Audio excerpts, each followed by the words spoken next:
Howdy guys, what's going on? Jed Scott here as always with Scott Speed Shop. Today we're doing a little bit of tech on the 426 Hemi Gen 2 Chrysler engine, the Elephant, and then there's a Gen 1 just for comparison. So we're going to be talking about, it's going to be a short little video, just rocker arm tech here because I just ran into this and it's easy to have someone explain it to you and not understand what's going on, but it's much better with a visualization. So this is just for everybody out there who might be setting up their own rocker assemblies, whether it be changing out the stands on a stock set, or say like these stage 5 roller top fuel rocker arm assemblies.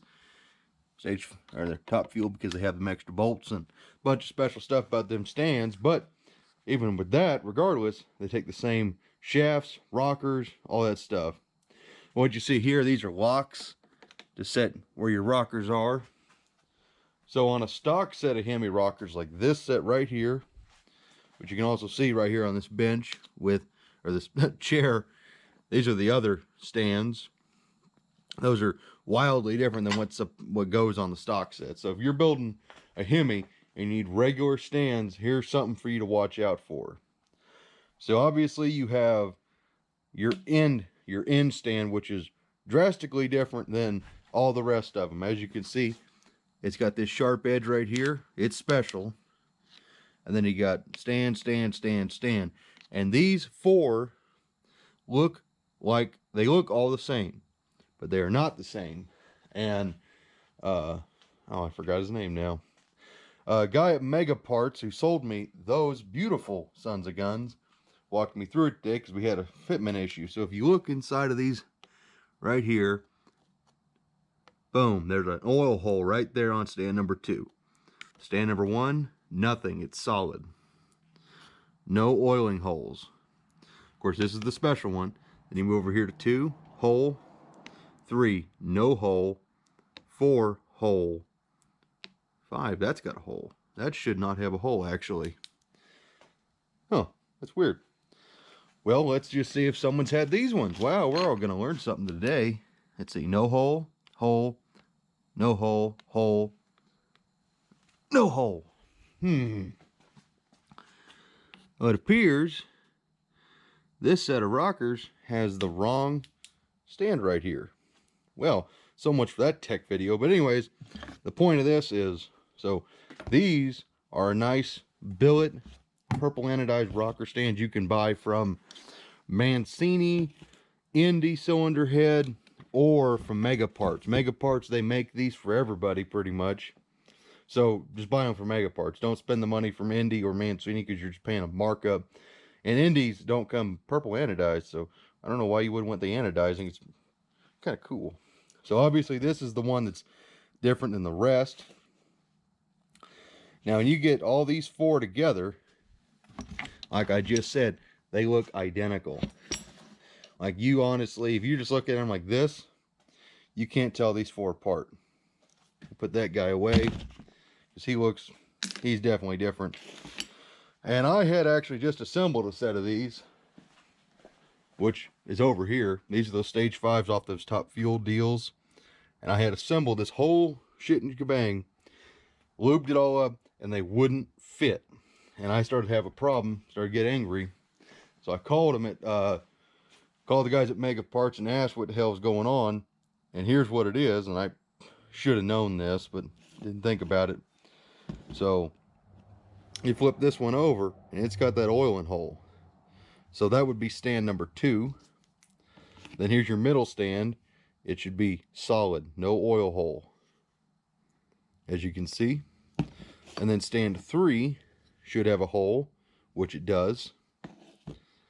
And then number 5, no hole. And the other thing, it's not just the holes there, but the dowel pin location is also different. It's all designed to be like this, that way you can't accidentally mess up and have, all of them be oilers and then the other set be, non-oilers. Because when I know Mega Parts, when they pack these, they put all the non-oilers together and then all the oilers together. And that's where I got messed up. So, just a little tech for you. You're going to set up your set of rocker assemblies. They need to all be right or they will not fit. So, there's your Hemi rocker arm tech. I'm going to take that set apart, get them all cleaned up, get them set up with the new stands, and then these will be for sale. I don't even know what to do with these. You can't use those on the stock head because, well, they move the shafts outward and try to correct some geometry issues. Because honestly, well, this is just kind of a mess of rocker assemblies, but these look really pretty. It's funny because these are purple, but on the camera I'm looking at it, they're more pink. I'm okay with that. They look sweet. So there's your Hemi rocker arm tech. Stay tuned for the next Gen 2 Hemi video. We'll be talking about what you need to look out for as far as not getting taken on a block deal. Nothing wrong with this block, actually, other than the repairs. The repairs are fine, but we're going to walk you through what you need to look out for if you're interested in buying an old iron Hemi block. Not a Gen 1, obviously Gen 2, but everything you need to inspect. You know, don't just take it for granted that this is like a 440, because these engines, unlike 440s, are ran freaking hard. And they have a lot of places you need to look at, make sure they're fine. Like this Hemi block right here, well, it needs a donor piece, and that's what this is.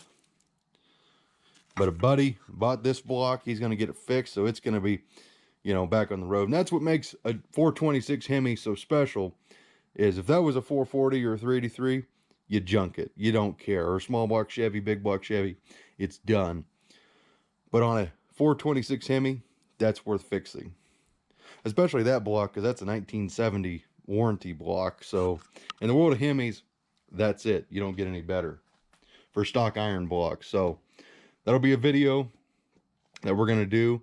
Everything to look out for on these blocks, and make sure you make a smart purchase, because these are very expensive engines to play with, especially these rocker arm assemblies. Good Lord. Set of stock assemblies here, you look to pay anywhere from $1,000, which is a steal, to $1,500. That's just what a stock set typically goes for. And if you want something like these stage 5 roller rockers, I think the exhaust rockers are like $200 a piece or something, and the intakes are, I don't even know, about 150. This stuff is all crazy expensive, brand new, and finding it used is nearly impossible because people don't want to let go of it. I will actually be selling, I'll probably keep this set since it's this stand is wrong, and I have another set that is already restored, and those will probably go up for sale. I don't need 3 sets of Hemi rocker assemblies. So all right, guys, just a short quickie one. Hope you enjoyed. We'll see you in the next one. Bye bye.